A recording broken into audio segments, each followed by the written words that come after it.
Hello दोस्तों, स्वागत है आपका आप ही के चैनल में।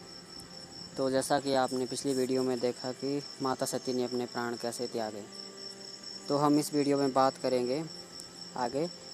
तो दोस्तों सीधे चलते हैं कथा में। तो सती का मरण सुनकर शिवजी के गण यज्ञ विध्वंस करने लगे। यज्ञ विध्वंस होते देखकर मुनीश्वर भृगु जी ने उनकी रक्षा की। ये सब समाचार शिवजी को मिले तब उन्होंने क्रोध करके वीरभद्र को भेजा। उन्होंने वहां जाकर यज्ञ विध्वंस कर डाला और सब देवताओं को यथोचित फल दिया। दक्ष की जगत प्रसिद्धि वही गति हुई जो शिवद्रोही की हुआ करती है। यह इतिहास सारा संसार जानता है, इसलिए मैंने संक्षेप में वर्णन नहीं किया। सती ने मरते समय भगवान हरि से यही वर मांगा कि मेरा जन्म जन्म में शिव के चरणों में अनुराग बना रहे। इसी कारण उन्होंने हिमाचल के घर जाकर पार्वती के शरीर में जन्म लिया। जब से उमा हिमाचल के घर जन्मी तब से वहाँ सारी सिद्धियाँ और संपत्ति छा गईं। मुनियों ने जहाँ तहाँ सुंदर आश्रम बना लिया और हिमाचल ने अपने उनको ऊंचे स्थान दिए। उस सुंदर पर्वत पर बहुत प्रकार से नए नए वृक्ष सदा पुष्प फलयुक्त हो गए और वहाँ बहुत तरह की मणियों की खानें प्रकट हो गई। सारी नदियों में पवित्र जल बहता था और पशु पक्षी भ्रमण सभी सुखी रहते हैं। सब जीवों ने अपना स्वाभाविक बैर छोड़ दिया और पर्वत पर सभी परस्पर प्रेम से कर रहने लगे। पार्वती जी के घर आ जाने से पर्वत ऐसा शोभायमान हो रहा है जैसा राम भक्ति को पाकर भक्त शोभायमान होता है। उसके घर में नित्य नए नए मंगल उत्सव होते हैं जिसका ब्रह्म आदि यश गाते हैं।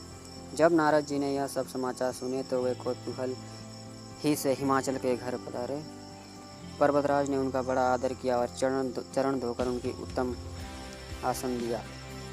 फिर अपनी स्त्री सहित मुनि के चरणों में सिर नवाया और उनके चरणोदय को सारे घर में छिड़कावा। हिमाचल ने अपने सौभाग्य का बहुत बखान किया और पुत्री को बुलाकर मुनि के चरणों में डाल दिया और कहा कि हे मुनीश्वर, आप त्रिकाल के और सर्वज्ञ हैं, आपकी सर्वत्र पहुँच है, अतः आप हृदय में विचार कर कन्या के दोष गुण कहिए। नारद मुनि ने हंसकर रहस्य युक्त कोमल वाणी से कहा, तुम्हारी कन्या सब गुणों की खान है। यह स्वभाव से ही सुंदर, सुशील और समझदार है। उमा, अंबिका और भवानी इनके नाम हैं। कन्या सब सुलक्षणों से संपन्न है। यह अपने पति को सदा प्यारी होगी। इसका सुहाग सदा अंचल रहेगा और इसमें इसके माता पिता यश पाएंगे। यह सारे जगत में पूज्य होगी और इसकी सेवा करने से कुछ भी दुर्लभ ना होगा। संसार में स्त्रियां इसका नाम लेकर पतिव्रता रूपी तलवार की धार पर चढ़ जाएगी। हे पर्वतराज, तुम्हारी कन्या सुलक्षणी है। अब इसमें जो 2-4 गुण हैं उन्हें भी सुन लो। गुणहीन, मानहीन, माता पिता विहीन, उदासीन और सहनशील, लापरवाह, योगी, जटाधारी, निष्काम, हृदय नंगा, मंगल वेश वाला, ऐसा पति इनको मिलेगा। इनके हाथ में ऐसी ही रेखा पड़ी है। नारद मुनि की वाणी सुनकर और उनको हृदय में सत्य जानकर पति पत्नी हिमवान और मैना को दुख हुआ और पार्वती जी प्रसन्न हुई। नारद जी ने भी इस रहस्य को नहीं जाना क्योंकि सबकी बाहरी दशा एक सी होने पर भी भीतरी समझ भिन्न भिन्न थी। सारी सखियां पार्वती, पर्वतराज, हिमवान और मैना सभी के शरीर पुलकित थे और सभी के नेत्रों में जल भरा आया। देवर्षि के वचन असत्य नहीं हो सकते। यह विचार कर पार्वती जी ने उन वचनों को हृदय में धारण कर लिया। उन्हें शिवजी के चरण कमलों में स्नेह उत्पन्न हो आया, परंतु मन में यह संदेह हुआ कि उनका मिलन कठिन है। अवसर ठीक न जानकर उमा ने अपने प्रेम को छुपा लिया और फिर वे सखी की गोद में जाकर बैठ गई। देवर्षि की वाणी झूठी ना होगी, यह विचार कर हिमवान, मैना और सारी चतुर सखियां चिंता करने लगी। फिर हृदय में धीरज धरकर पर्वतनाथ ने कहा, हे नाथ, कहिए अब क्या उपाय किया जाए। मुनीश्वर ने कहा, हे हिमवान, सुनो, विधाता ने ललाट पर जो कुछ लिख दिया है उसको देवता, दानव, मनुष्य, नाग और मुनि कोई भी मिटा नहीं सकता। तो भी एक उपाय मैं बताता हूँ, यदि देव सहायता करे तो वह सिद्ध हो सकता है। उमा, तो वर तो निश्चय वैसा ही मिलेगा जैसा मैंने तुम्हें वर्णन किया है, परंतु मैंने वर के जो जो दोष बतलाए हैं मेरे अनुमान से वे सभी शिवजी में हैं। यदि शिवजी के साथ विवाह हो जाए तो दोषों को भी सब गुणों में बदला जा सकता है। जैसे भगवान विष्णु शेषनाग की शैया पर सोते हैं तो भी पंडित लोग उन्हें कोई दोष नहीं लगाते। सूर्य और अग्नि अच्छे बुरे सभी रसों का भक्षण करते हैं परंतु उनको कोई बुरा नहीं कहता। गंगा जी में शुभ और अशुभ सभी जल बहता है पर कोई उन्हें अपवित्र नहीं कहता। सूर्य, अग्नि और गंगा जी की भांति समर्थ को कुछ दोष नहीं लगता। यदि मूर्ख मनुष्य ज्ञान के अभिमान से इस प्रकार होड़ करते हैं तो वे कल्प भर के लिए नरक में पड़ते हैं। भला कहीं जीव भी ईश्वर के समान हो सकता है?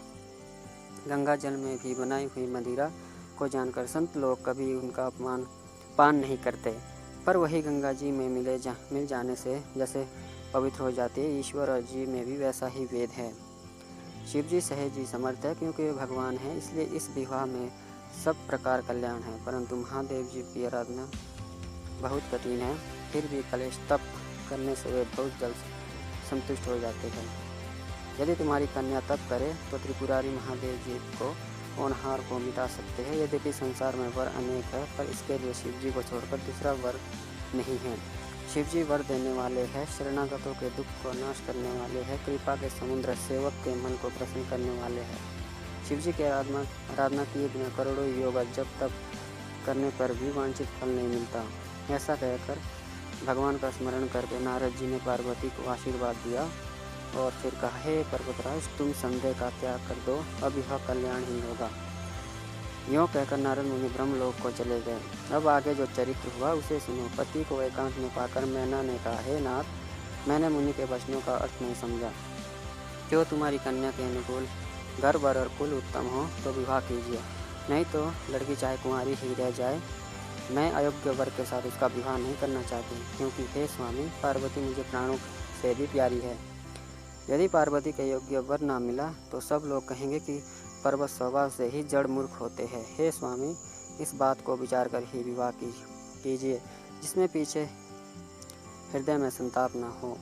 इस प्रकार कहकर मैना पति के चरणों पर नतमस्तक रखकर गिर पड़ी। तब हिमवान ने प्रेम से कहा, चाहे चंद्रमा में अग्नि प्रकट हो जाए, पर नारद जी के वचन कभी झूठे नहीं हो सकते।